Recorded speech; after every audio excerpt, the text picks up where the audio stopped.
नमस्कार, मैं हूं आपके साथ राहुल मौर्य और आप देख रहे हैं खबर 100। आइए रुख करते हैं इस वक्त की बड़ी खबरों की ओर, लेकिन उससे पहले एक नजर हेडलाइंस पर।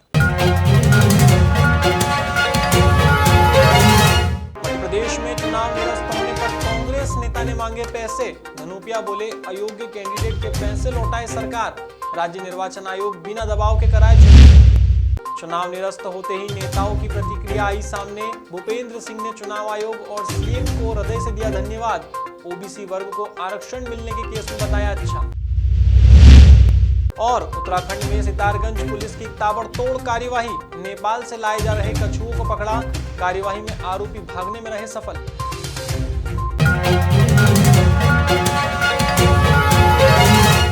राज्य निर्वाचन आयोग ने पंचायत चुनाव निरस्त कर दिए हैं। ऐसे में मध्य प्रदेश के चुनाव आयोग कार्य प्रभारी जेपी धनोपिया ने सरकार पर हमला बोला है। उन्होंने कहा कि अब सरकार की जिम्मेदारी है कि वे उन लोगों को खर्चे की राशि लौटाएं जो चुनाव में होने योग्य ही नहीं थे, फिर भी चुनाव में उन्हें प्रत्याशी बनाकर उनके लाखों रुपए खर्च करा दिए। वो अध्यादेश जो सरकार ने वापस लिया, जिसके आधार पर 2014 के आरक्षण और परिसीमन पर चुनाव हो रहे थे, उसके वापस होने पर अब साल 2019 की स्थिति अस्तित्व में आ गई है। इसलिए राज्य निर्वाचन आयोग को चाहिए कि अब बिना भाजपा सरकार के दबाव में आए वर्ष 2019 के आधार पर पंचायतों के चुनाव कराए। सुनिए उनका बयान। मध्य प्रदेश में राज्य निर्वाचन आयोग द्वारा पंचायत के चुनाव को निरस्त कर दिया गया है। उसका कारण यह है कि महामहिम राज्यपाल महोदय द्वारा जो अध्यादेश 21 नवंबर को लाया गया था, जिसमें 2019 से कांग्रेस सरकार के समय के आरक्षण, परिसीमन और 1200 पंचायतों के पुनर्निर्माण को रोक दिया गया था, खत्म कर दिया गया था। उस सब को लेकर करने के बाद में ये रविवार 26 तारीख से लेकर 28 तारीख तक 3 दिन तक ये बात पेंडिंग पड़ी रही और आज उन्होंने कर दिया। मुझे आशय होता है कि निरस्त करने के बाद उन लोगों का क्या होगा जिनके पैसे खर्च हो चुके हैं, जो निर्वाचित हो चुके हैं, लाखों रुपए खर्च हुए हैं, लाखों लोगों के लाखों रुपए खर्च हुए हैं, उसकी भरपाई कौन करेगा? और निश्चित से पिछले वर्ग के आरक्षण के साथ में जो अन्याय हुआ है उसको लेकर कौन न्याय करवाएगा? सारी चीजों से साफ लगता है कहीं ना कहीं भारतीय जनता पार्टी के दबाव में राज्य निर्वाचन आयोग ने ये निर्णय लिया है। जबकि मेरा ये कहना है कि इसको जब चूंकि 2014 का आरक्षण का मामला खत्म हो चुका है, तब यथा स्थिति 2019 की बनती है। कांग्रेस कार्यकाल में मुख्यमंत्री रहे आदरणीय कमलनाथ जी ने जो परिसीमन कराया था, जो आरक्षण कराया था, जो पंचायत का गठन किया था, उसका अस्तित्व वापस आज की तारीख में अस्तित्व में आ चुका है। तो राज्य निर्वाचन आयोग एक संवैधानिक संस्था है, उसकी जिम्मेदारी बनती है कि वो उन चुनाव कराए और 2019 की यथा स्थिति के आधार पर चुनाव कराए और 27% आरक्षण मध्य प्रदेश के पिछड़े वर्ग के लोगों को दिलाने का काम किया जाए। मध्य प्रदेश में पंचायत चुनाव निरस्त होते ही नेताओं की प्रतिक्रिया भी सामने आने लगी है। राज्य निर्वाचन आयोग के पंचायत चुनाव स्थगित करने के फैसले पर मध्य प्रदेश के नगरीय विकास और आवास मंत्री भूपेंद्र सिंह ने कहा कि इस फैसले के लिए चुनाव आयोग और मुख्यमंत्री शिवराज सिंह चौहान को हृदय से धन्यवाद देता हूं। मंत्री भूपेंद्र सिंह की माने तो कैबिनेट ने जिस अध्यादेश के आधार पर पंचायत चुनाव हो रहे थे उसे वापस लिया था, इसलिए पंचायत चुनाव स्थगित हुए हैं।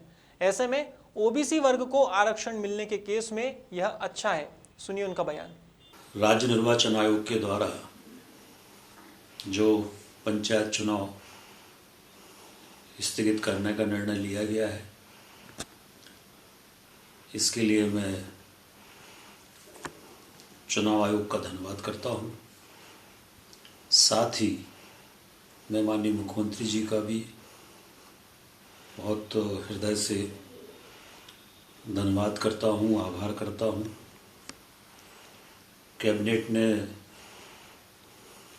ये जो ऑर्डिनेंस था, जिस ऑर्डिनेंस के आधार पर चुनाव हो रहे थे, उसको विड्रा किया।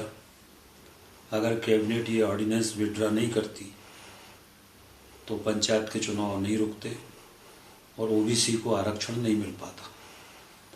ओबीसी वर्ग को आरक्षण मिले, ओबीसी वर्ग को न्याय मिले, इसलिए एक बड़ा कदम हमारी सरकार ने उठाया और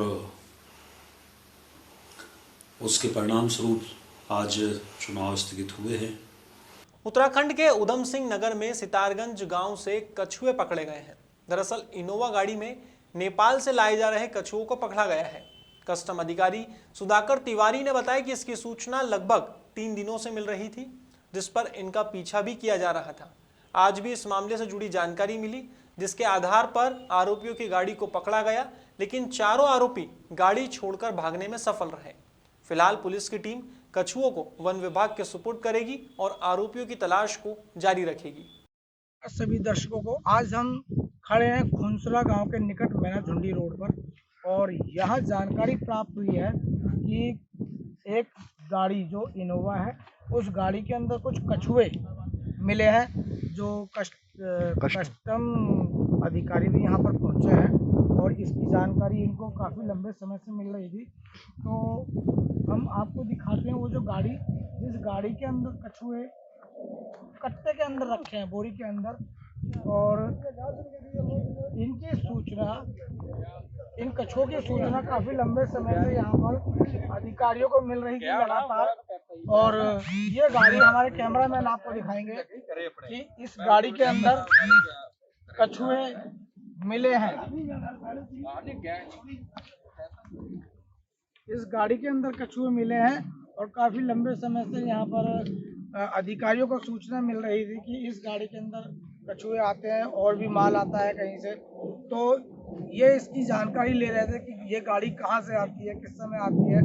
जब इनके पास किसी अन्य गुप्तचर का फोन आया कि भाई गाड़ी के अंदर कुछ अज्ञात माल जा रहा है, जांच कीजिए, तो यहाँ पर हम आपकी बात कराते हैं।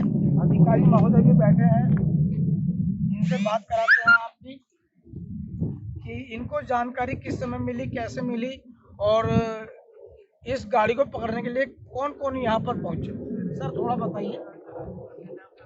गाड़ी के बारे में सूचना कल मुझे दोपहर में ही मिल चुकी थी। इस गाड़ी से आज देर रात कुछ अवैध सामान नेपाल से भारत में आए।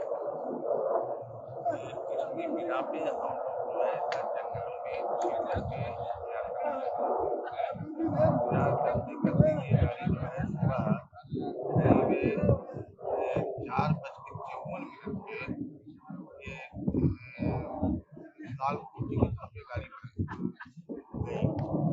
हम लोगों ने इसको चेक किया, इस गाड़ी को जो है नहीं पकड़ पाए। फिर दूसरे रास्ते से आकर के इसको चेक किया।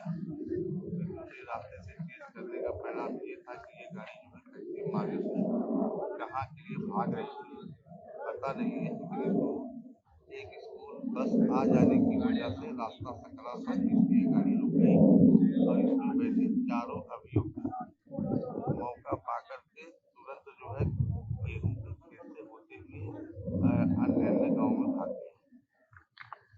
सर ये इसके अंदर अभी तक खोल के नहीं देखा गया है कि क्या चीज़ है। फिलहाल खबरों में बस इतना ही। देश और दुनिया की तमाम खबरों के लिए देखते रहिए खबर 100, जनता की बुलंद आवाज।